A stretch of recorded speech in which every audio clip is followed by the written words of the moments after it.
There is a woman in this story that everyone in her neighborhood called crazy. Not once. Not occasionally.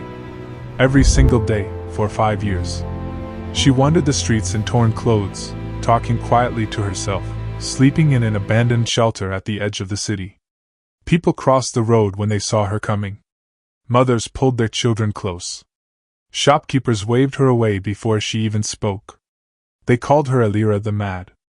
But here is the thing nobody could explain. Beside her, always, without exception, was a little girl named Amoris. 5 years old. Bright dark eyes. A smile so warm that strangers stopped walking just to look at her. And nobody understood why a child like that was living with a woman like Ayra. Over the years many people tried to take Amoris away. Social workers. Neighbors. Strangers who believed they were doing the right thing. Every time, the quiet wandering woman became something terrifying, a mother who would fight the entire world before she let anyone take her daughter. For 5 years, no one succeeded. Then a black luxury car turned onto the street. And the man inside made a decision that would shatter everything. He took the child. What he did not know, what he could not have known, was that the screaming woman chasing his car was not dangerous. She was a mother. And the little girl in his back seat was his own daughter. Stay with this story. What you are about to hear will change how you think about love, loss, and what people do to survive. The neighborhood where Ayra Vale lived was not the kind of place that asked questions. It was a row of tired buildings on cracked sidewalks at the south end of the city, where people kept their eyes down and their doors locked. Ayra did not follow any of those rules. She walked at all hours. She muttered under her breath while she moved, soft words, quick and low, as if she was always in the middle of a conversation nobody else could hear. She carried a worn cloth bag over one shoulder, stuffed with folded papers covered in writing. When the shelter at the end of Beckett Alley was condemned and everyone else cleared out, Ayra stayed. She swept the floor. She patched the broken window with cardboard. She made it hers. Most people in the neighborhood had a version of her story. Some said she had lost a husband. Some said shame had broken her mind. A few said she had always been this way. Nobody agreed on the details. They only agreed on one thing. Ayra Vale was not right in the head. And yet every morning without fail, the little girl beside her woke up fed, clean, and smiling. That part nobody ever stopped to explain. Amoris was 5 years old, and she had never known anything but her mother. She did not know what normal looked like. She did not know that most children slept in real apartments with soft mattresses and warm water from a tap. She did not know that most mothers did not spend their evenings writing in notebooks by candlelight, while the wind came through a cardboard window. What she knew was this: her mother's hands were always warm. Her mother always found food. When Amoris was cold, Ayra gave her the only coat they had. When Amoris was frightened, Ayra's voice went soft and steady like a slow river, and the fear went away. They had their rituals. Every morning Ayra braided Amoris's hair with a comb kept wrapped in cloth at the bottom of the bag. Every evening they ate together before the light went, sitting cross-legged on their shared blanket. Ayra told stories. Long winding stories about a girl who could speak to birds and a forest that remembered every kindness. Amoris listened with her whole body, leaning forward, eyes wide. To her, her mother was not mad. Her mother was the most important person in the world. And she trusted her completely. The first time anyone tried to take Amoris, it was a Tuesday in February when the girl was 2 years old. A social worker named Mrs. Odell arrived at the shelter with a clipboard and 2 police officers. She had received an anonymous tip about a small child living in an unsafe structure with an unstable adult. She had the paperwork. She had the law. She was prepared for a quiet, efficient removal. She was not prepared for Ayra. The moment Mrs. Odell reached for Amoris, Ayra moved. Not wildly. Not the way the officers expected. She stepped between them with total calm, held Amoris behind her with one arm, and looked Mrs. Odell directly in the eyes. "You will not take her," she said. Her voice was completely steady. The officers stepped forward. Ayra did not move. There was something in her stillness that stopped them for a second too long. In that second, Ayra pulled Amoris by the hand and walked them both out the back of the shelter and into the alley. By the time the officers reached the alley, they were gone. Mrs. Odell filed a report. She described the woman as dangerous. The neighborhood described her differently. They said she fought like something that had nothing left to lose. Word spread after that. The story of the mad woman and the little girl became a kind of neighborhood legend, the way uncomfortable truths sometimes turn into stories people tell at doorsteps to explain why they did not get involved. The second attempt came 8 months later. A group of 4 neighbors, led by a man named Bryce from the corner hardware store, decided they would do what the social workers had failed to do. They came at noon on a Saturday.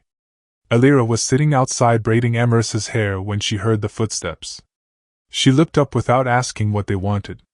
"We're taking the girls somewhere safe," Bryce said. He was not unkind. He genuinely believed it. Ayra stood, put Amoris behind her, and held the doorway. She did not scream or beg. She spoke in a voice so controlled it was almost frightening. "She is safe. She is with me. Go home." Bryce reached past her. Ayra caught his wrist and held it. Her grip was hard enough that he stopped. The others took a step back without meaning to. Nobody was hurt. Nobody succeeded. But all 4 of them went home feeling like they had underestimated something they still could not name. By the time Amoris turned 4, the attempts had slowed. Not because people had stopped believing Ayra was unfit, but because attempting it had started to feel like reaching into a fire. Ayra had a rhythm to her days that she never broke. She was up before sunrise, gathered food from the market bins in the collection window, and was back before Amoris woke. She never left the girl alone for more than 20 minutes. She knew every neighbor's schedule, every patrol route, every loose board in the back fence. The papers in her bag were not the scribblings of a madwoman. They were records. Dates, names, addresses.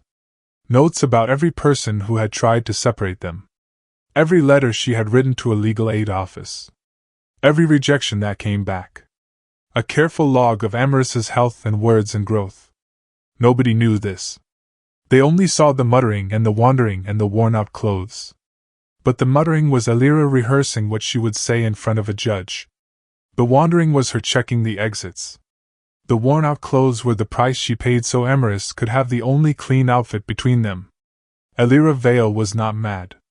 She was the most prepared person in that neighborhood.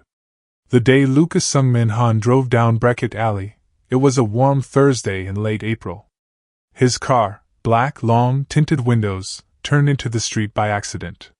His driver had taken a wrong turn to avoid construction 2 blocks north. Lucas was in the back reviewing figures on a tablet, and barely glanced up as the car slowed. Then he did look up. He saw a little girl sitting alone on the curb at the edge of the alley. She had 1 shoe on and 1 off. She was holding a small round stone, turning it in her fingers, studying it with total concentration. Her dark hair was braided. Her dress was clean. She looked completely unbothered by the world. Lucas looked down the alley, then back at the street. He looked for a parent, a caregiver, anyone nearby. He saw nobody. He told his driver to stop. Lucas Han was not a man who stopped for things. He was 41 years old, had built a business empire across 3 legal floors and several illegal ones, and had learned early that hesitation costs money. But something about the child on the curb made the figures on his tablet stop mattering. He stepped out of the car. Ayra had been gone for 18 minutes. She had slipped to the market 2 blocks away to collect the day's end food, leaving Amoris in the shelter doorway where she could be seen and could see the entrance at the same time. 18 minutes was the outside limit. She had never gone over it. She was on her way back, moving fast the way she always moved, when she turned onto the alley and saw the black car parked at the curb. The driver was standing outside. The rear door was open. Amoris was not on the curb where she had left her. Ayra ran. She did not think. Her legs moved before her mind caught up. She was halfway down the alley before she registered she was screaming Amoris's name. She reached the car just as the rear door swung shut. Through the window she saw Amoris in the back seat, holding her stone, looking calm and slightly puzzled. Ayra grabbed the door handle. The driver stepped in front of her. Lucas turned in his seat. He saw a wild-eyed woman in torn clothes throwing herself at his car door. He saw exactly what the neighborhood had always seen. He told the driver to go. Ayra ran for 6 blocks. Her bag fell on the second block, and she did not stop for it.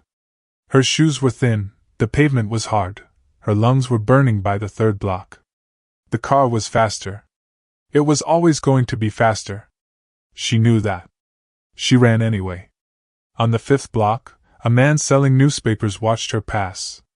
On the 6th block, a woman with a dog stepped aside. Nobody called out. Nobody asked what was wrong. A screaming woman in torn clothes in this part of the city was not something that made people reach for their phones. At the 6th block, the car turned left and disappeared. She stopped in the middle of the pavement, chest heaving, looking at the empty road. Her daughter was gone. Ayra stood there for a moment that felt much longer than it was. Then she reached into her dress pocket and pulled out a small folded card. On it was a name and a license plate number she had memorized 2 years ago and confirmed 6 months ago. She had been tracking this man from a careful distance since before Amoris was born.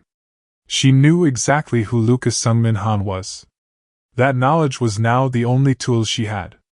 Lucas sat across from the child in the back of the car and tried to figure out what to do next. He had expected her to cry. Children in difficult situations usually cried, at least for a while. This one was sitting up straight, holding her stone, watching him with dark eyes that were almost unsettlingly calm. "What is your name?" he asked. "Amoris," she said. "Where do you live?" She pointed back the way they had come. "With Mama." "Where is your Mama?" "You drove away from her," Amoris said. No accusation. Just a fact. Lucas felt something tighten in his chest in a way he was not expecting. "You were alone on the street," he said carefully. "I was waiting," Amoris said. "Mama always comes back." He looked at the stone she was turning in her fingers. Just a smooth gray pebble. But she held it like it was something valuable. "What's that?" he asked. "Mama's," she said. "She gave it to me to hold when she goes. So I'm not scared." Lucas looked out the window and said nothing. Something was sitting wrong in his stomach. He could not yet identify what it was. He told the driver to take them to the house. The house Lucas used for private matters was not the address in any business record. It was a wide, quiet building set back from a tree-lined street where every house had a gate, and every gate had a camera. His housekeeper, Mrs. Park, met them at the door. When she saw the child, she gave Lucas one raised eyebrow. He answered with a short shake of his head that meant not now. Amoris looked around the entrance hallway. High ceilings, wood floors, the long staircase, with wide eyes. She did not seem frightened. She seemed like someone seeing a very large version of something she had imagined but never visited. "Is this your house?" she asked. "Yes," Lucas said. "It's very big," she said. "Mama would have a lot to sweep." Lucas looked at her. Something about the way she said it, without sadness, just as observation, made him pause. Mrs. Park appeared with milk and crackers. Amoris accepted them politely, said thank you, and sat at the kitchen table. She placed the stone next to her plate, the way someone sets out something they plan to pick up again soon. Lucas stood in the doorway watching her eat. The wrong feeling in his stomach had not gone away. Ayra did not go to the police.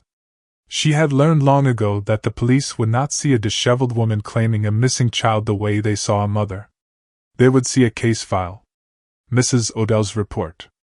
The word unstable printed 3 times in official language. She would be processed and delayed while her daughter disappeared into a system before anyone asked the right questions. Instead, she went to Dara. Dara Kim ran a small translation and document service out of a backroom office above a laundry on 9th Street. She was 62 years old, had a voice like gravel, and owed Ayra a debt from 5 years ago she had never been able to repay. When Ayra knocked that evening, still breathless, no bag, no shoes, Dara took one look at her face and opened the door all the way. Ayra told her what had happened in 4 sentences. Dara sat down. Then stood up. Then sat down again. "Lucas Hahn," she said. "You are absolutely certain?" "I saw the plates," Ayra said. "I have had them memorized for 2 years. Dara looked at her steadily. "You know who he is?" "I know exactly who he is," Ayra said. "That is why I need your help tonight." By 9 that evening, Dara had confirmed 3 things. The car was registered to a holding company. The holding company connected through 2 layers of paperwork to a logistics firm called Han Meridian. Han Meridian belonged to Lucas Sungmin Han. All of it was available in public business records if you knew what to look for. Dara knew. She also found a residential address on Larner Road, the kind of quiet gated street where powerful men kept their private lives separate from their public ones. Ayra wrote down the address. Her hand was steady. "You cannot just walk up to that house," Dara said.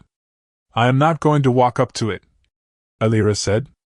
"I am going to send a message to a business phone number he has publicly listed. One message. Something only he would understand." Dara frowned. "What could you say to a man like that?" Ayra set a small photograph down on the desk between them. Old, creased at the edges. But the image was clear. 2 people, young, standing close together. Dara looked at the photograph. Then at Ayra. She did not ask another question. She pulled out her phone and began to type.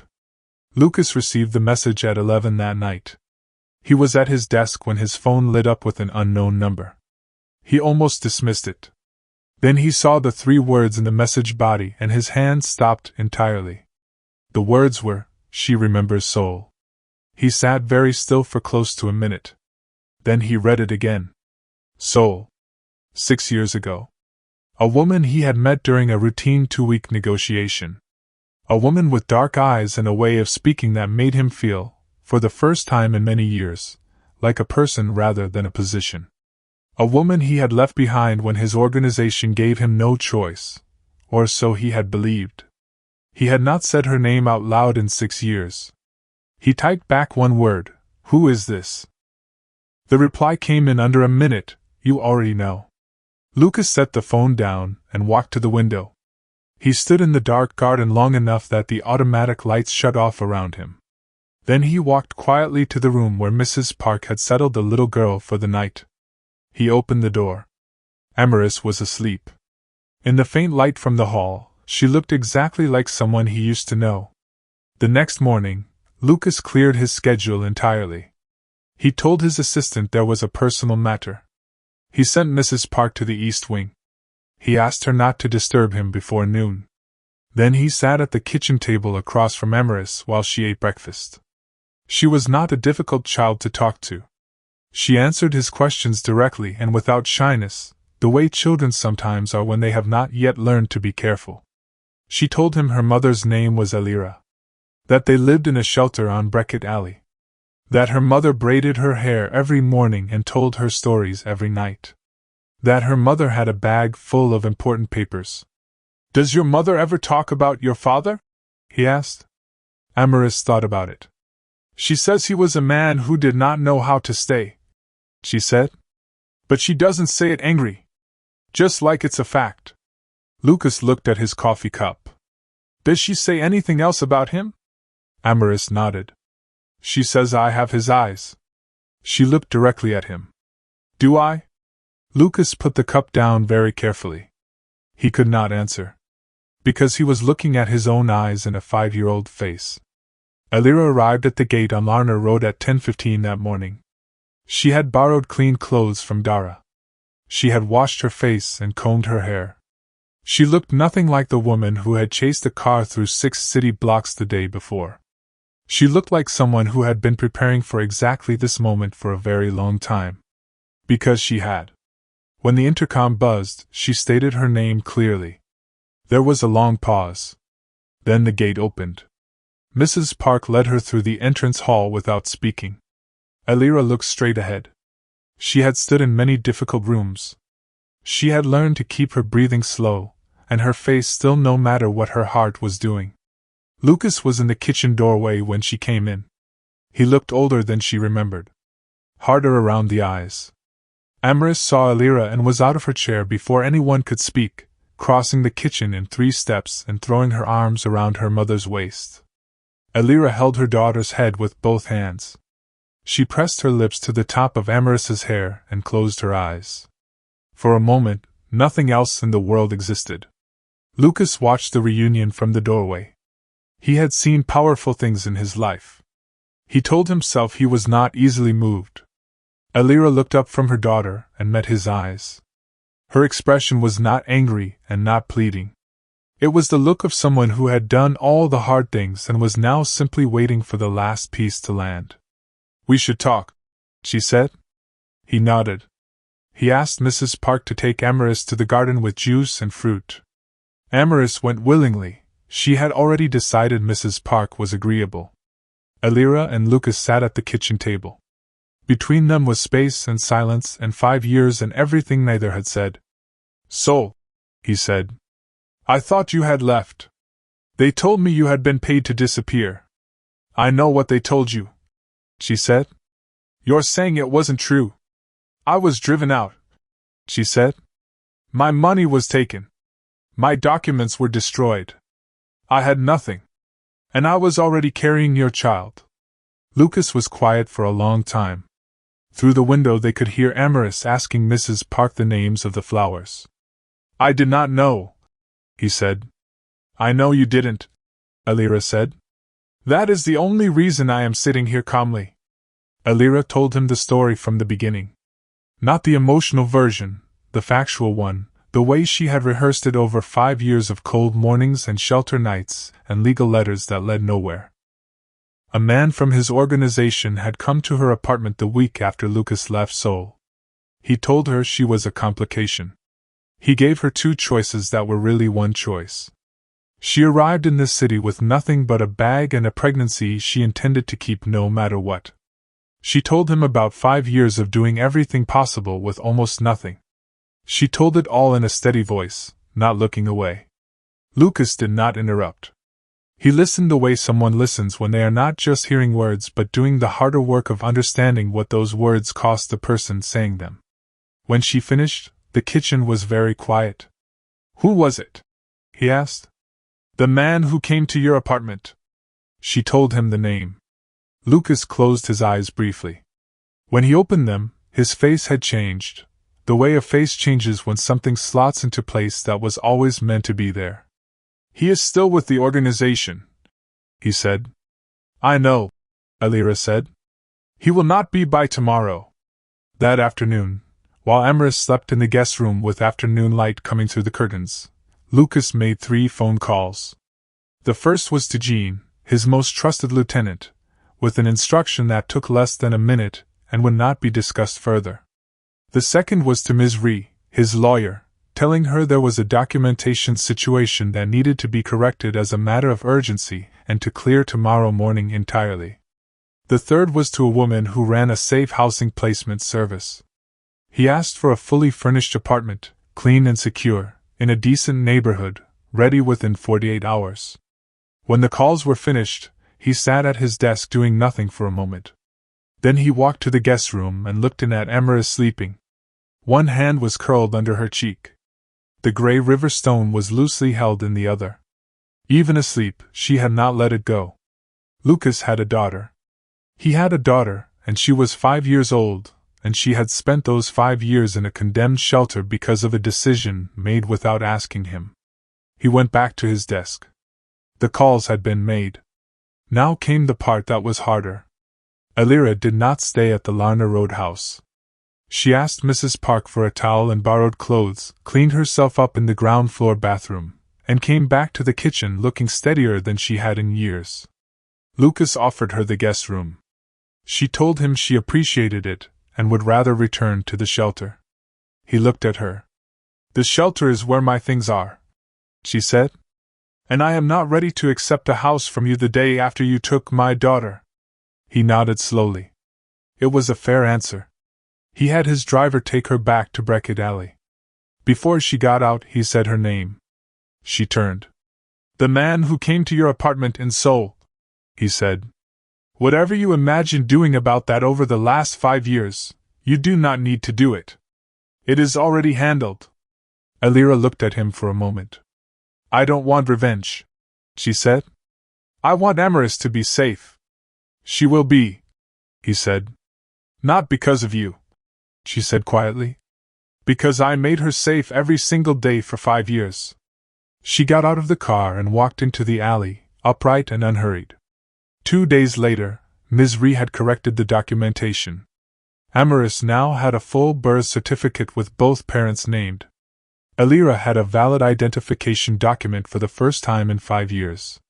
The apartment was confirmed. 2 bedrooms, quiet street, 20 minutes from the city center, first year paid. Ayra stood in the empty apartment, while Amoris ran from room to room pulling open cabinets and testing the water taps with great enthusiasm. There was a window above the kitchen sink that looked out over a small courtyard with 2 trees. Ayra put her hands on the counter and looked at those trees for a full minute. She was not crying. She was not overwhelmed. She was doing something quieter and harder, the slow work of believing, after 5 years, that she was allowed to stand somewhere safe. Amoris came running back and threw herself against her mother's legs. Mama, the shower makes warm water automatically. You don't have to heat it. Ayra pulled Amoris close and held her. I know, baby, she said. Are we going to live here? Amoris asked. Yes, Ayra said. We are going to live here. That was all. Lucas came to the apartment 4 days after they moved in. He stood at the door with nothing in his hands, no gifts, no gestures. Ayra opened the door and stepped back to let him in without speaking. Amoris was on the floor drawing with crayons she had found in the kitchen drawer. When she looked up and saw Lucas, she held up her drawing immediately. 3 people, 2 tall, 1 small between them. All 3 had the same dark hair. That's Mama, she said. And that's me. And that's you? Lucas crouched down to look at it properly. He was quiet for a moment. How did you know to put me in it? He asked. Amoris considered the question seriously. Because you're the person who was missing, she said, as if it were the most obvious thing in the world. Lucas set the drawing down very carefully. He stood and looked at Ayra across the room. She was leaning against the kitchen counter, arms loosely crossed, saying several things at once with her face without making any of them easy to read. I want to be part of her life, he said. Slowly. On your terms. I am not asking for anything else. Ayra looked at him for a moment. She already decided, she said. The neighborhood of Beckett Alley moved on the way neighborhoods do, absorbing what happened and rearranging around it without fully discussing it. Mrs. Odell's case file was officially closed. The shelter was demolished by the city 3 weeks after Ayra left. Bryce from the hardware store told 3 customers on a slow Tuesday that the mad woman had gotten an apartment, calling it proof that things work out in the end, which was a generous reading of what had actually happened. The people who had crossed the road when they saw Ayra coming did not know what to do with the information that she had been, all along, one of the most prepared and purposeful people in their neighborhood. Most of them did nothing with it. But one person went looking for her. The older woman who ran the alteration shop near the shelter, who had watched everything quietly for 5 years, found the new address through Dara and sent a letter. It was short. I should have helped. I am sorry I did not. I am glad you are safe. Ayra wrote back 2 lines, You saw me. That was more than most people did. Thank you for that. She meant it. Being seen, even silently, had mattered more than the woman would ever know. Lucas dealt with the man from Seoul the way he dealt with everything, not loudly. The man's name was Park Hyun-soo. He had been with the organization for 14 years. 6 years ago, he had told Lucas that Ayra had been paid to leave, knowing it was a lie, because he believed that a woman without power was a vulnerability that needed to be removed. He had made that decision the way certain men make decisions about other people's lives, quickly, from authority, without asking. Lucas withdrew his support from everything Park Hyun-soo depended on. Every contract, every contact, every arrangement maintained through Lucas's network simply stopped being maintained. In a world built on those connections, losing them all at once was not violent, but it was complete. Park Hyun-soo left the city within 6 weeks. Lucas did not tell Ayra the details. She had said she did not want revenge, and he believed her. What had been done was not for her satisfaction. It was for clarity, drawing a line in his own life between who he had been and what he intended to take responsibility for now. He was under no illusion that it undid anything. But letting it stand any longer was a choice. He was not willing to keep making it. 6 months after Amoris had been taken and returned, life had arranged itself into something that looked, from the outside, like ordinary. Ayra had found work through Dara's office, document translation and record preparation, work that suited a person who had spent 5 years keeping meticulous notes in small handwriting. She worked 3 mornings a week. She walked Amoris to preschool 4 minutes from the apartment. She cooked real dinners and washed dishes in a sink with running water and sat at a table in the evenings with a lamp. Lucas came on Sundays. Always on time. Always quiet. He ate what Ayra made and played with Amoris on the floor and was learning, slowly, what it meant to be present for someone without being in charge of them. He was not good at it yet. But he was trying in a way that was visible, and Ayra gave him credit for that without saying so. Amoris had adapted to everything with the easy flexibility of a 5-year-old who had always trusted her world to her mother. She had a bed. She had crayons. She had warm water from a tap. She had her gray stone on the windowsill right where she could see it. She did not need to hold it anymore. But she kept it there. People in the neighborhood where Ayra used to live still occasionally told the story of the mad woman and the little girl. The version they told was never quite right. It left out the papers in the bag and the 5 years of legal letters sent into silence. It left out Dara and the borrowed clothes and the 3 words that changed everything. It left out what it costs a person to hold a life together alone with no documents, no support, and no one willing to look past the surface. What the story usually said was, the crazy woman turned out to be fine. Things worked out. Things did work out. But not the way that sentence sounds. Not because life was kind. Because one woman had decided, 5 years before anyone was paying attention, that she was going to protect her child no matter what it cost her. And she had done exactly that, every single day, without applause or help or anyone calling it what it was. Which was courage. When Amoris was old enough to ask, Ayra told her the real version. All of it. Slowly, over many evenings at their kitchen table. When Ayra finished, Amoris said, "Mama, you were never mad." Ayra smiled. "No," she said. "I was just not asking anyone for permission." And that was the truest thing anyone had ever said about her.